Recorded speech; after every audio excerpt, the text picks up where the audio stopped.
Hello, everyone, and welcome to our fourth lecture from our first semester play Julius Caesar.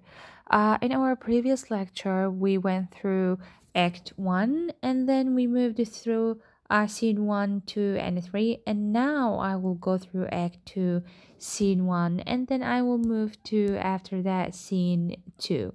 So, in our previous lecture, we talked about the characters and their plan actually to conspire against Caesar, and we saw how Cassius is trying to manipulate Brutus so that he can join the conspiracy and perform their plan. So in Act 2, we have something different. We also must remember something about Act 1, which is the supernatural stuff that happened, like thunder, lightning, and any other stuff of the animals, lions, and so on. In Act 2, we have Brutus himself is walking in his garden, and his servant Lucius he asked his servant Lucius to bring a candle to his study room. And while Lucius went to bring the candlelight, Brutus soliloquizes something, which means he started to talk with himself very loudly so that everyone can hear him. So, this is what we mean by soliloquy. So, he started to soliloquize that Caesar must be killed, not for what he has done, but rather to prevent what he might do were he to be crowned a king. Which means if he becomes a king, then he was very afraid of what Caesar might do to people or actually to Rome itself. So, from the beginning of this let's say scene, we realize that Cassius way to persuade Brutus was actually taking action now, because Brutus now started to think of what Cassius is saying, and now he's also thinking of killing Caesar and join the conspiracy. Lucius, his servant, Brutus' servant, came and told him that the candle is now lightened, and he found a couple of letters into his study room, or let's say into his uh, uh, office, let's say so. And as we already knew from Act 1, this is one of Cassius' plan to manipulate Brutus and to get his, um, let's say, approval to join the plan. So this is what Cassius did in Act 1, which is he forged a couple of letters and threw them into Brutus' house. Now Lucius, Brutus' servant, found the letters, and he told Brutus, I found a couple of letters into your, say, room. And when Brutus uh, read the letters, he read this line: speak, strike, redress. So these letters is as if these letters are coming from citizens, but actually they're coming from Cassius himself, because he wants to manipulate Brutus. Student, there is something very important here, which is when Brutus himself read the letters, he didn't question its authenticity. So he should have let's say, a wit and intelligence, let's say, to realize that these letters are not actually coming from the citizens, because it's very weird that these letters shown up right now during this specific time, and at the same time he should have realized that this is probably something wrong is happening. So he read the letters, and he immediately believed in what is said in those letters.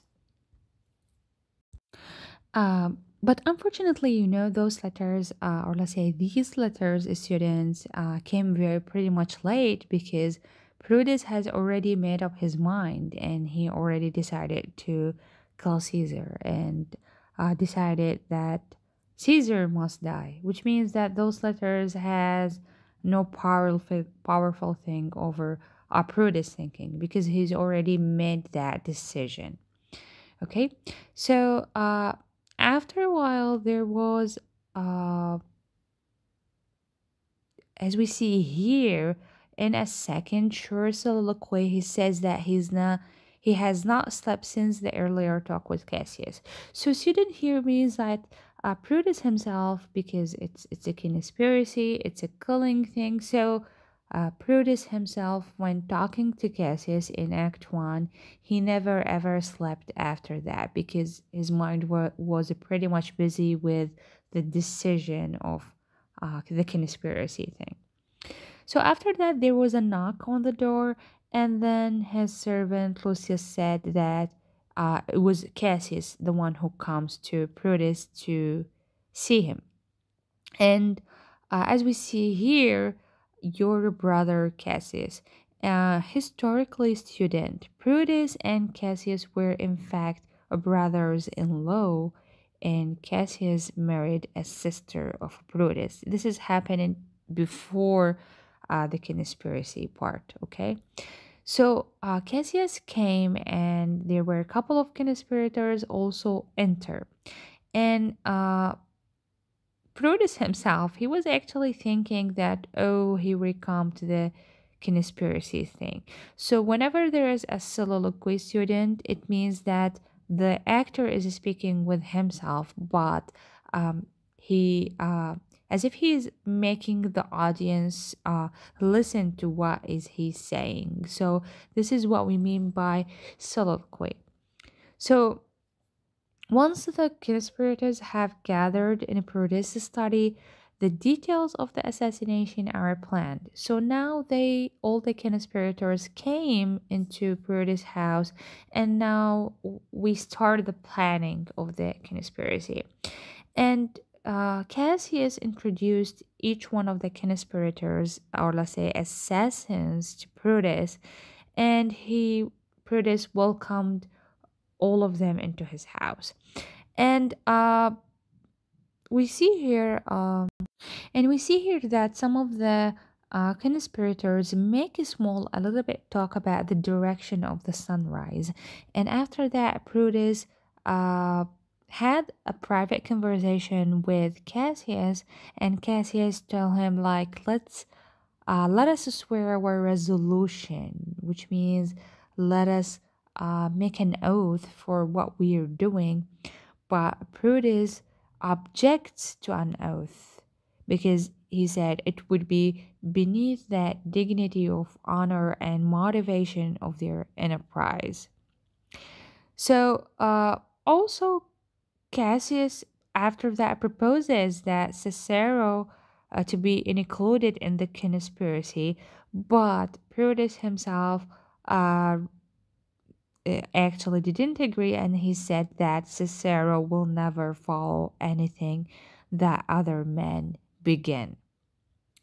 So everyone agreed with what Brutus has said, and then after that, uh, Cassius asked something. He said that also we should kill Mark Antony since he's the best friend to Caesar.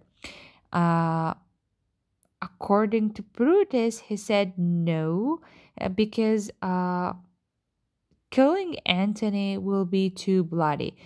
Their their main motive is killing Caesar himself. Then why should they kill Mark Antony? So for this reason, Brutus said that it will be too bloody because we are doing this for the sake of Rome, and we don't want the people to suspect what we are doing. Okay. Uh, then after that, the clock strikes 3 times. The clock strikes 3. And students, you have to understand something about the clock. Why Shakespeare wrote this? I mean, is it were clocks being invented during that time, or clocks were invented actually after Shakespearean time? So try to search for that, student, because it's very important. And what is the indication of a clock in this scene? Okay. So Cassius wonders whether Caesar will come to the Senate on the next day. So all the conspirators were waiting for Caesar to come to the Senate, and then after that, they will kill him. So they were actually worried whether Caesar will go to the Senate for the next morning. And Decius himself, one of the conspirators, he assured Cassius and Eperitus that he can persuade Caesar to come to the Senate by 8 o'clock in the morning. Uh, Okay, so before the conspirators leave, Proteus advised them to look fresh and merely. Let not our looks put on our purposes, which means do not let anyone recognize or know what we are doing. Do not like have that look of like culling on your faces. Try to be normal, try to be fresh and merly. So after the conspiracy plan and after the Cassius and other conspirators visit Portia, we have another character here, and Portia is a Brutus' wife. And actually, she was very worried and she noticed something strange with her husband, Brutus. So she enters and desires to know what has recently been troubling Brutus. And he has been preoccupied, which means he was very busy and he was out of temper with her. And he actually didn't tell her what's going on in his head, and he just make an excuse and tell her that I've been weak in health. And Portia replies, no, my Prudence, you have some sick offense within your mind. Which means that Portia knew her husband very well, and she knew that something wrong is happening with Prudence.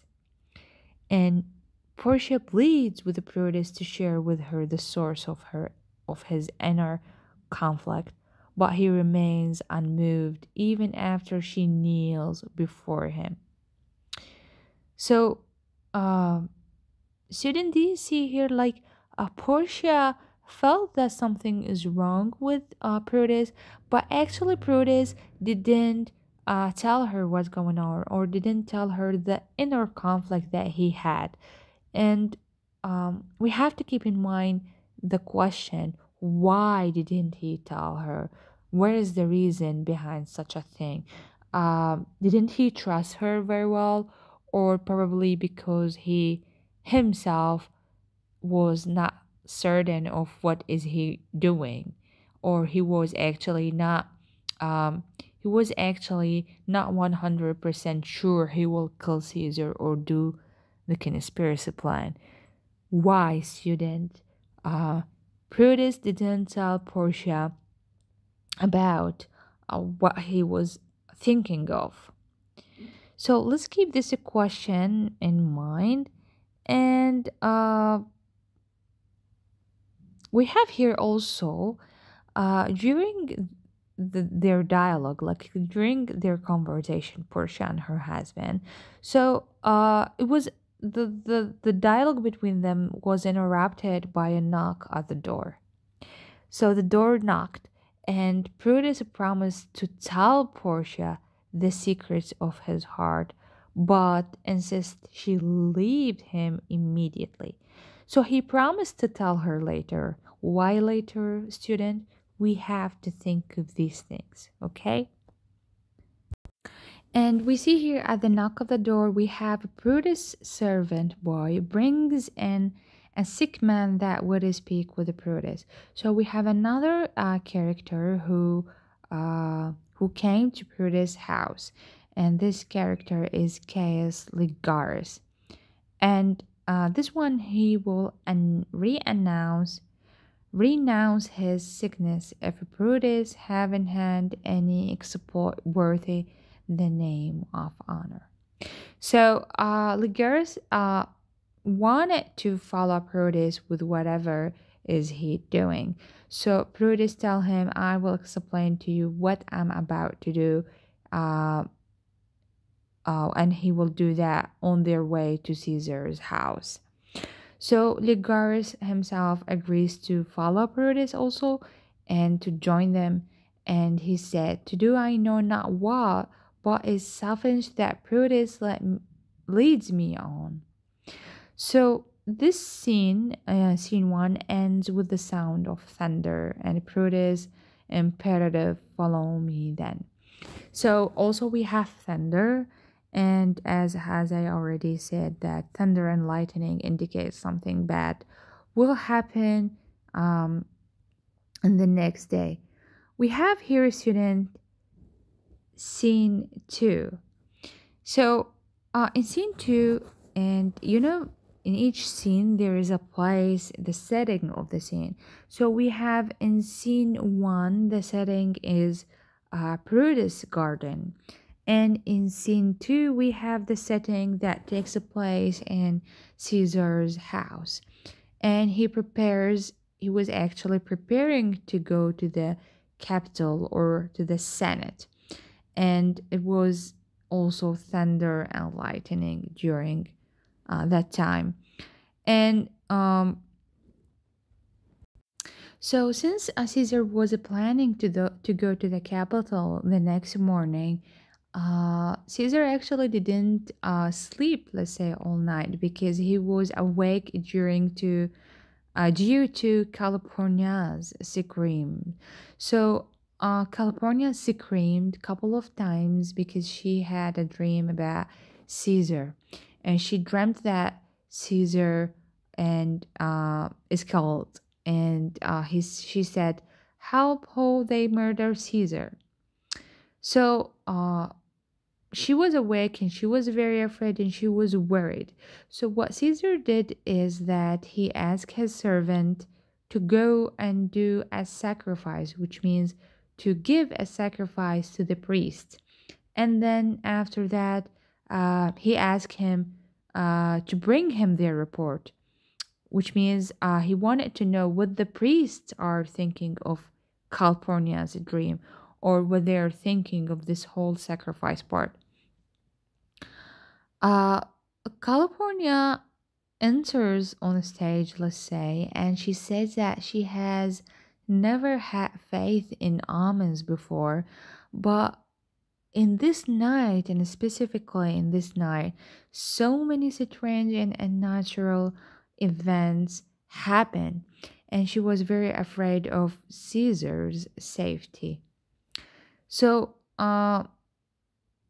when Caesar insists that he will go to the capital, student, if you see here the role of California, Caesar's wife, and the role of Portia, Brutus' wife, both of them we can consider them as an intuition. They had a great intuition.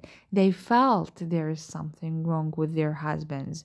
Okay, so they're both of like California and Portia felt something wrong is gonna happen, but unfortunately, none of the husbands, let's say, none of their husbands believe in them. So,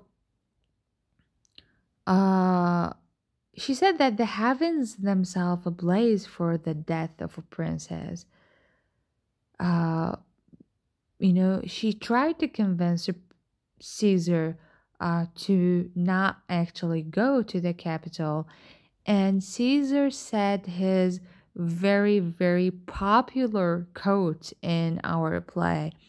And it says, cowards die many times before their deaths. The violent never taste of death but once.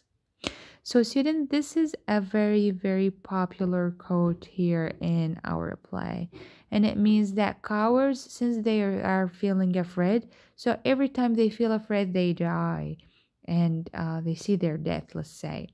And uh, the stronger person, he only tastes the death once because he is very strong.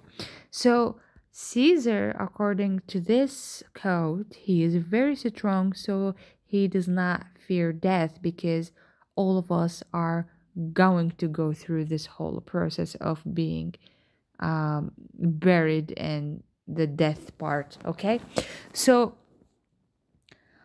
since he sent the servant to do a sacrifice to the priest.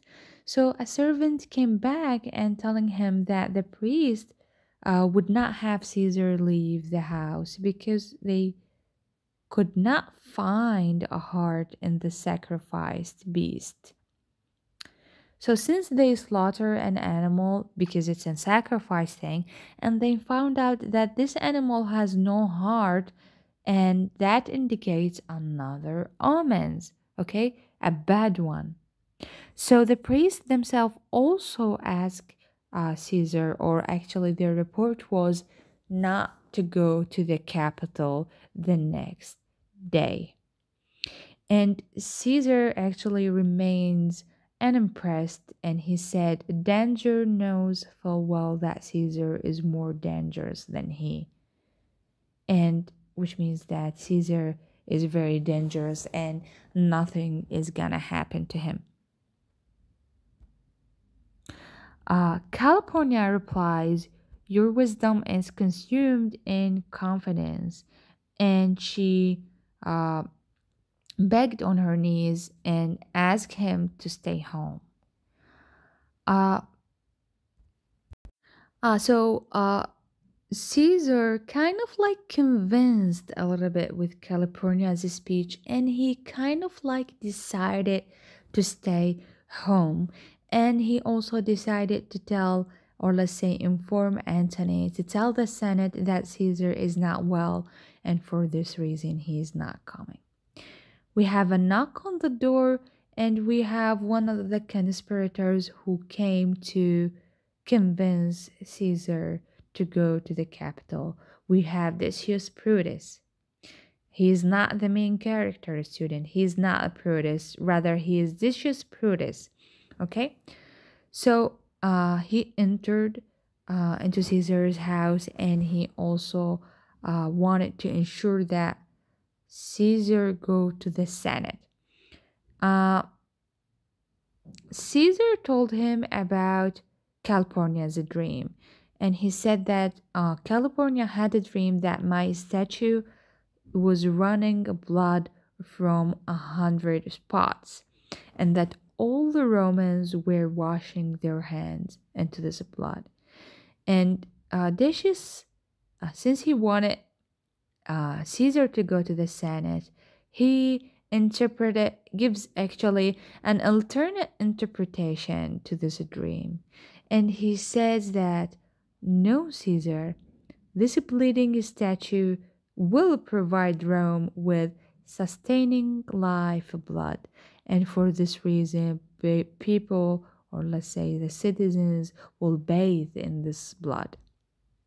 So when Caesar hears this, he changes his mind immediately and decided to go to the Senate. Despite all of the omens, bad omens, despite all of the thunder, dreams, and everything. And the reason why he decided, because he said, I do not want the Senate members to say that Caesar is yielded to his wife's fears and stayed at home. So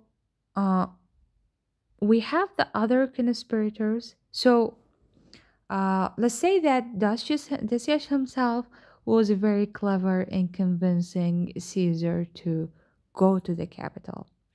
So we have the other conspirators. All of them are joined by Brutus, and they also go to the Senate. Uh, so we have here that also, since the scene is almost finished, so Caesar tells Tryphaeus, he's also one of the characters in the play, Tell him, be near me that I might remember you, and that I may remember you. And Tryphaena said that, Caesar, I will be near you, that your best of friends shall wish I had been further. So it was very hard for Caesar that his best of friends are actually conspire against him. So Caesar, he was very naive to think that everyone is a friend to him, and he invites all of them to drink some wine, and he said, "We like friends will straightway go together." And Brutus said his last word aside, and he said that every like is not the same, O Caesar. The heart of a Brutus earns to think a point. So Brutus himself also, he is kind of like uh feeling very sad for what is he about to do. That is not everyone who seems to be Caesar's a friend really is so, which means they pretend to be Caesar's a friends, but actually they are not. They are his enemies. So this is all what we have abbreviation of scene 2 and also scene 1 in our next lecture, hopefully in lecture 5, we will go through the um I think uh, scene 3 and also scene 4. Uh, both of them belongs to Act 2 students. So I hope this is a clear student, and thank you for listening.